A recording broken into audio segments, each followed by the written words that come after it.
Hey guys, आज हम को बनाएंगे मैसेज फाइल में और उसको समझने की कोशिश करेंगे। दोस्तों, आज की इस वीडियो में हम जस्ट एक एरे लेंगे। एक एरे में बहुत सारे वैल्यू होंगे और कोई एक हम वैल्यू देंगे और सर्च करेंगे कि वो वैल्यू उस एरे में है या नहीं है। मतलब सिंपल एक सर्चिंग का प्रोग्राम है, बिल्कुल सिंपल लॉजिक को यूज करेंगे और समझेंगे क्या हमें एक्चुअली जो हम समझना चाहते थे वो समझ पाए हैं या नहीं। तो देखो, सिंपल से वर्ड में बात करूंगा तो यहाँ पे हमें एक मैसेज फाइल सबसे पहले बनानी होगी। तो हम उसको मैसेज फाइल को बनाने के लिए सबसे पहले मुझे मैसेज फोल्डर में जाना होगा। मैसेज फोल्डर के अंदर आपको किसी भी एप्लीकेशन में खोल लेना होगा। अब उसकी नाम की मैसेज फाइल बनानी, जैसे मुझे सर्च की बनानी थी तो मैंने एरे बनाया इन32 इंटीजर तक सारी वैल्यू ले रहा हूँ और उसको एरे में कन्वर्ट कर दिया। और मैंने साथ में एक फ्लोट, मैंने यहाँ पे इन32 और यहाँ पे ए लिया है। ए एक किया गया फील्ड है, मतलब वेरिएबल है। और दूसरा जो मुझे सर्च करने के लिए मैंने लिया इन32x, ये एक वैल्यू सर्च करने के लिए। ये क्या है? ये एरे के लिए है और ये वैल्यू सर्च करने के लिए। जस्ट सिंपल चीज़ मैंने इतना किया।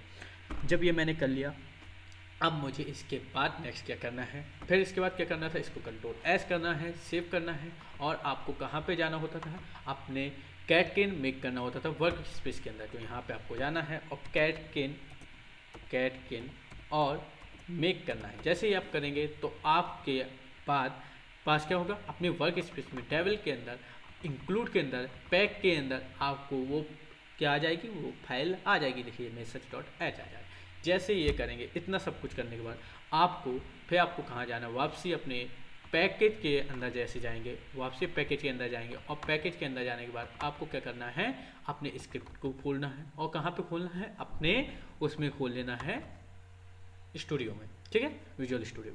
अब मैंने जैसे खोल लिया, अब इसके बाद मुझे सर्च जो पब्लिश करेगा डेटा किसको, एरे को और एक वैल्यू को, और सब्सक्राइबर करेगा, दोनों वैल्यू को सब्सक्राइब करेगा। यहाँ से हमें एक अपना खुद का मैसेज बनाने का इम्प्लीमेंटेशन समझ में आएगा। देखो, हमें वहाँ पे क्या था, ये स्ट्रिंग टाइप की यदि दोनों वैल्यू भेजनी है तो मैं भेजने के लिए मुझे प्रॉब्लम हो रही थी।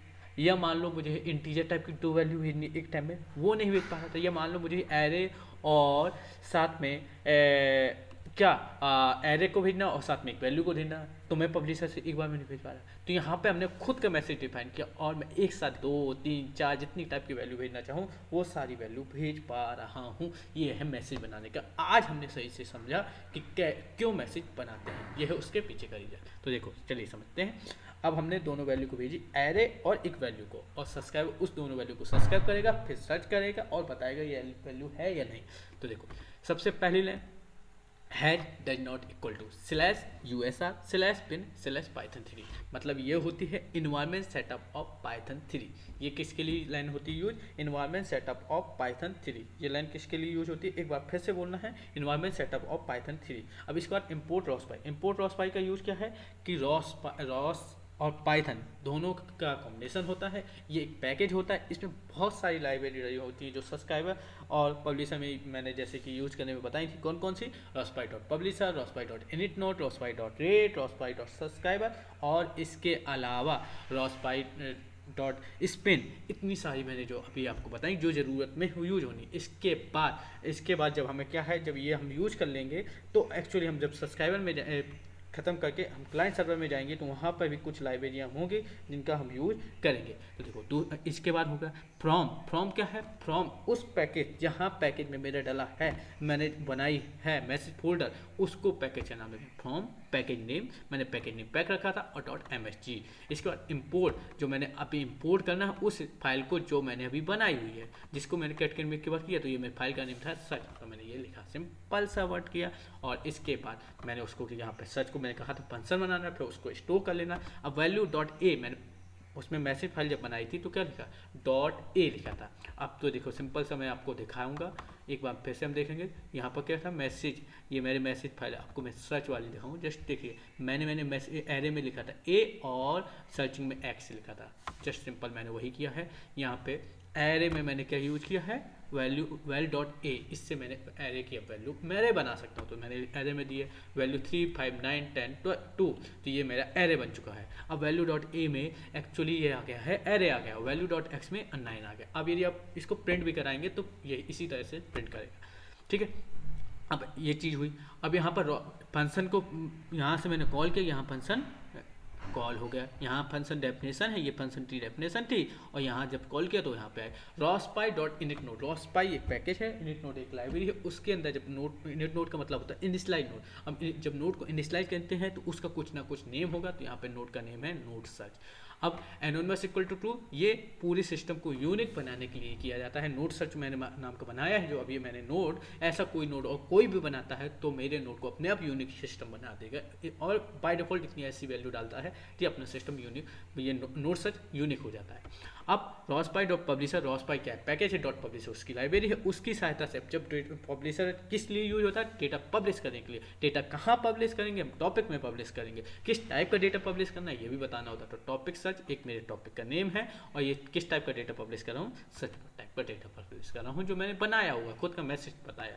और क्यू साइज, ये डेटा ज़्यादा है तो उसको होल्ड में रखने के लिए, बाद में प्रॉब्लम ना हो तो उसके लिए है, मेमोरी बनाने के लिए होता है। अब ये चीज़ मुझे बार बार ना लिखना पड़े तो मैंने यहाँ पे एक वेरिएबल में स्टोर कर लिया। अब पब डॉट पब्लिश, जो मैंने वेल नाम का वेरिएबल बनाया था उसमें वो मैंने क्या किया, पब्लिश कर दिया। अब डेटा एक्चुअली अभी तक डेटा जो मैंने ये लाइन बनाई थी, एक्चुअली ऐसा कुछ बन चुका था, टॉपिक बन चुका था, उसमें इस टाइप का डेटा जा सकता है, टॉपिक सर्च में डेटा सर्च टाइप का डेटा जा सकता है, पर एक्चुअली डेटा गया नहीं था। जब हमने पब डॉट पब्लिश को यूज किया, मतलब उस पूरी फंक्शन को मैं जहाँ स्टोर कर लिया था, डॉट पब्लिश लगा के उसको यूज किया, एक्चुअली अब मैं डेटा को पब्लिश कर पा रहा हूँ जो वैल्यू मैंने डाली है। ठीक है, अब रॉस्पाई डॉट रेट, यहाँ पे जो मैं लिख रहा हूँ इसके अंदर रेट के अंदर जितनी वैल्यू लिखूँगा उतनी ही में से एक बार में इस टाइम में देखेंगे, तो बस ये है। और एट डेट स्लिप, और जब ये अपने हम इतने में से पब्लिश करने के बाद अपने आप स्लिप हो जाएगा, पर ये चीज़ अपने आप को रिपीट करती रहेगी व्हाइल नॉट रॉस्पाई शट डाउन, जब तक कोई बाहर से कमांड नहीं मिल जाती। जस्ट सिंपल इतना सा प्रोग्राम था। अब ये सीखा मैं सर्च 2 को लिखा।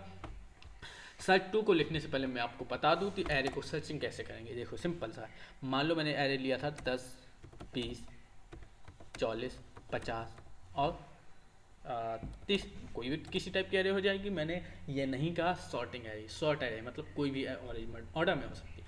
अब मान लो मुझे सर्च करना है 40 को, तो जस्ट सिंपल सर्च को सर्च करना है। तो मैंने क्या किया, पहले मैंने 10 को चेक किया 40 से, क्या 10 इक्वल टू 4 है, 40 है।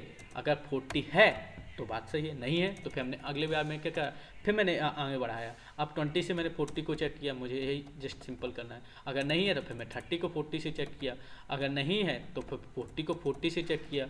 जब 40 को 40 से है तो वहीं से लूप हमारा क्या हो जाएगा, एंड हो जाएगा। तो उसके लिए मैं क्या एक वेरिएबल बनाऊंगा, i इक्वल टू 0 से बनाऊंगा, और वो जो एक एक करके चेक करेगा। और किस अपने एलिमेंट, जो मैंने एक्चुअली एलिमेंट है 40, एलिमेंट मेरा क्या था 40, तो उसको इसी तरह से हमें सर्च करना है। जस्ट अभी समझते हैं विद कोड के साथ। तो देखो अब यहाँ से मैंने फंक्शन की कॉलिंग की, फंक्शन की जैसी कॉलिंग हुई, यहाँ पे फंक्शन कॉल हो गया। अब रॉस्पाई डॉट इनिट नोड, उस जिस नोड पे हम नोड को इनिशियलाइज करेंगे, कौन सा नोड डेटा सब्सक्राइब करना है उसके लिए हम नोड इनिशियलाइज करते हैं, तो नोड का नेम कुछ होगा। तो मैंने यहाँ पर नोड का नाम रखा node search 1, anonymous equal to true, पूरे सिस्टम में यूनिक बनाने के।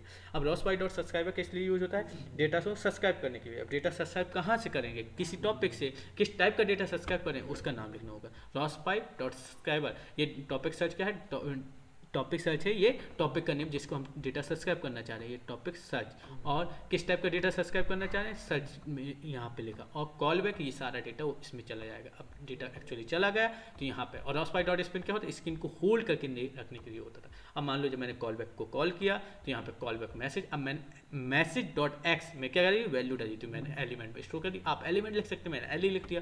और मैसेज डॉट ए में क्या था, एरे, तो मैंने ये सारी की सारी वैल्यू यहाँ पे भेज दी। मैंने एक सर्च नाम का एक नया फंक्शन बनाया, मैंने यहाँ भेजा, तो यहाँ पे एरे आया और यहाँ पे उसकी वैल्यू आई।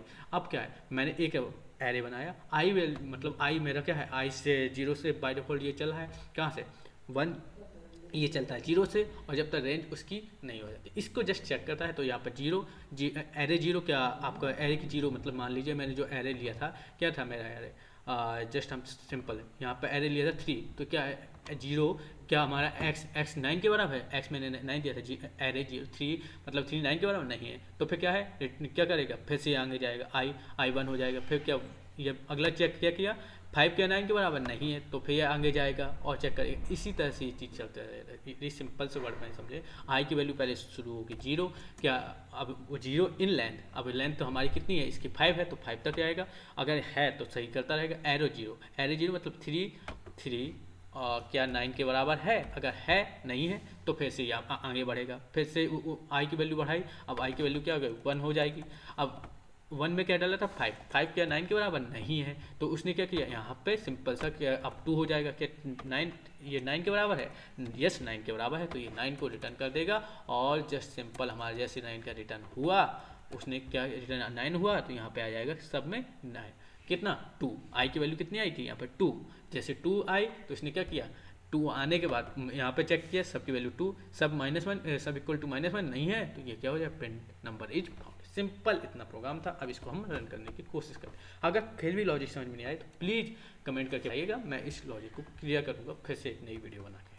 ठीक है, अब मैंने क्या किया सोर्स टेबल सेटअप करना होता है वर्क स्पेस के अंदर जाते मैं कर चुका हूँ ऑलरेडी, एक बार फिर से कर दिया। और इसके बाद मुझे क्या करना होता उसको रन कराना है प्रोग्राम को। मेरा रोस्टन पैकेज, मैंने रोस्टन लिखा, पैकेज का नाम पैक था और फाइल का नाम था search1py, मैंने ये लिखा, जस्ट सिंपल सा रन हो गया। इसके बाद मैंने दूसरा क्या किया, मैंने फिर से यहाँ पे किया वही रोस्टन पैक टू search1। अब यहाँ पर एक्चुअली देख सकते हैं नंबर इज फाउंड, देखिए 9 मैंने डाला था, उस एरे में 9 था, एक्चुअली देख सकते हैं ये है 3 5 9 10 2, 9 को मैंने सर्च करा था एक्चुअली है, तो उसने नंबर इज फाउंड। अगर मैं 9 नहीं होता मैं कुछ ऐसा नंबर डाल दूँ जो नहीं है, तो एक्चुअली उसमें दिखाएगा नंबर इज नॉट फाउंड। तो दोस्तों आज की वीडियो में इतना ही। वीडियो अच्छी लगी तो लाइक करना है, चैनल को सब्सक्राइब करना है और शेयर करना है। Thank you.